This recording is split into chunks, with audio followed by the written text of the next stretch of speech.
हिंदी कहानियाँ स्टोरी वाला। चॉकलेट वाली चुड़ैल। धौलपुर नाम का एक छोटा सा गांव था जहां लोग खेती बाड़ी और छोटे मोटे काम करके अपना घर चलाते थे। सर्दी का मौसम था।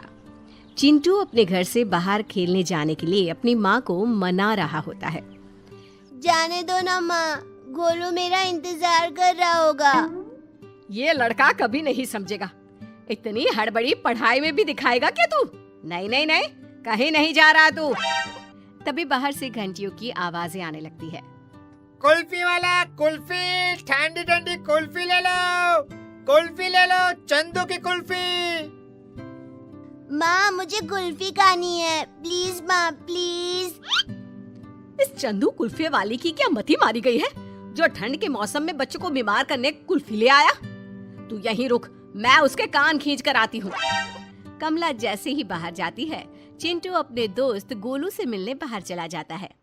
गोलू जल्दी बाहर आ, माँ के आने के पहले वापस घर भी तो जाना है मुझे। दोनों दोस्त मैदान में खेलने चले जाते हैं। तभी उनकी नजर एक ठेले पर पड़ती है। ठेले पर चारों तरफ चॉकलेट्स ही चॉकलेट्स थे। अरे चिंटू देख चॉकलेट, चलना खरीद लेते हैं। आओ बच्चों, चॉकलेट वाली आंटी के जादुई चॉकलेट्स खाओ।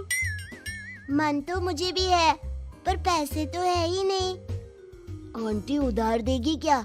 चलना पूछते हैं। चिंटू और गोलू चॉकलेट के ठेले पर जाते हैं। ठेले के चॉकलेट को देखते ही दोनों को अलग सा महसूस होता है, जैसे वो इस दुनिया के है ही नहीं। इन चॉकलेट्स पे कोई तो बात है। आंटी ये चॉकलेट खाने का बहुत मन है हमें, पर पैसे नहीं है। नहीं है तो क्या हुआ? पैसे मांगे किसने तुमसे? ले लो बच्चों, मैं तो तुम लोगों के लिए मुफ्त में चॉकलेट लाई हूँ। फ्री में? पर माँ कहती है फ्री में कुछ नहीं लेना चाहिए। तुम हर चॉकलेट के बदले मुझे बस अपने सर का एक बाल दे दो, ठीक है? दोनों ऐसा ही करते हैं और बहुत सारी चॉकलेट्स लेकर अपने घर लौट आते हैं। शाम को चिंटू जब चॉकलेट खा रहा होता है, तभी अचानक उसके शरीर पर बाल आने शुरू हो जाते हैं। ये क्या हो रहा है मुझे? हे भगवान, गोलू के पास जाता हूँ, वही मेरी मदद करेगा। तभी कमरे की खिड़की से अंदर अंधा भालू बन चुका गोलू आता है। कौन हो तुम? भागो यहाँ से। Mummy mummy!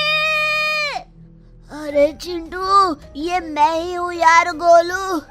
देखना मुझे क्या हो रहा है, हम दोनों भालू बन रहे हैं।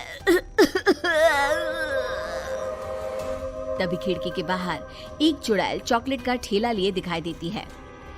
चिंटू, गोलू, यहाँ जाओ बच्चों मेरे पास, मैं मदद करूंगी तुम्हारी। आओ ना बच्चों।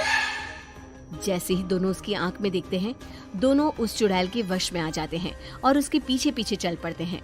अगली सुबह कमला भागते हुए गांव में सबके घर जाकर चिंटू को ढूंढती है। अरे कहाँ गया मेरा चिंटू? कितना समझाया उसे कि इधर उधर मत जाया कर, पता नहीं कौन ले गया मेरे बच्चे को। चिंटू! तभी वहां भागती हुई विमला आती है। भाभी, कल रात से मेरा गोलू भी नहीं मिल रहा। तभी उन्हें एक आवाज सुनाई देती है। ओ बच्चों, चॉकलेट खाओ, चॉकलेट वाली आ गई। धीरे धीरे कर अचानक ही हर रोज गांव का एक न एक बच्चा गायब होने लगता है, जिसके कारण गांव में डर का माहौल बन जाता है। ये हमारे गांव को किसकी नजर लग गई है? सारे बच्चे कहाँ जा रहे हैं? इतनी जांच पड़ताल हुई पर मिला क्या है? बाल? क्या भालू बस बच्चों को ही पकड़ता होगा? कुछ तो बात है। जब से ये चॉकलेट बेचने वाली आई है, बच्चे गायब हो रहे हैं। ठेले वाली के साथ साथ अब से जो भी बच्चा उसके पास से चॉकलेट लेगा, उस पे भी नजर रखनी होगी। गांव का एक बच्चा पिंकू चॉकलेट खरीदकर मैदान में जाकर खा रहा होता है। तभी बाकी बच्चों की तरह वो भी भालू बन जाता है और चुड़ैल उसे ठेले पर बिठाकर ले जाती है। चलो, आज का शिकार तो मिल गया।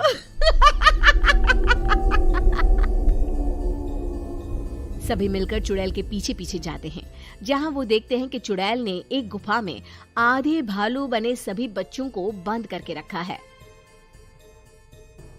क्या हुक्म है मेरे मालकिन? मेरे लिए ताजा मांस लेकर आ।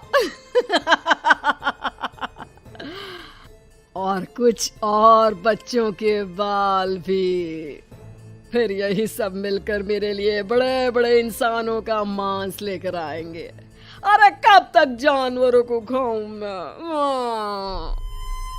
हे भगवान, अब क्या करें? कैसे बचाए अपने बच्चों को? सब तो इस चुड़ैल के बस में है। चुड़ैल सभी बच्चों के बाल लेती है। ये वशीकरण उसी बाल से टूट सकता है। आ गया मेरा खाना। ये तो बासी मांस है, ये तुम ही खाओ। मूड खराब कर दिया मेरा। जाओ बच्चों, मेरे लिए खाना लेकर आओ। जो सबसे अच्छा खाना लाएगा उसे मैं पूरी तरह भालू बना दूंगी। अब तक मैं सोने जा रही हूँ। सभी बच्चे शिकार पर निकल पड़ते हैं और चुड़ैल सो जाती है।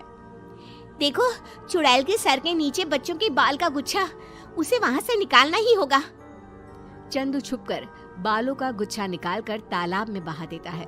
जैसे ही बाल बहते हैं, सभी बच्चे वापस से पहले जैसे हो जाते हैं और फिर सभी मिलकर गुफा में आग लगा देते हैं और धौलपुर फिर से खुशहाल हो जाता है।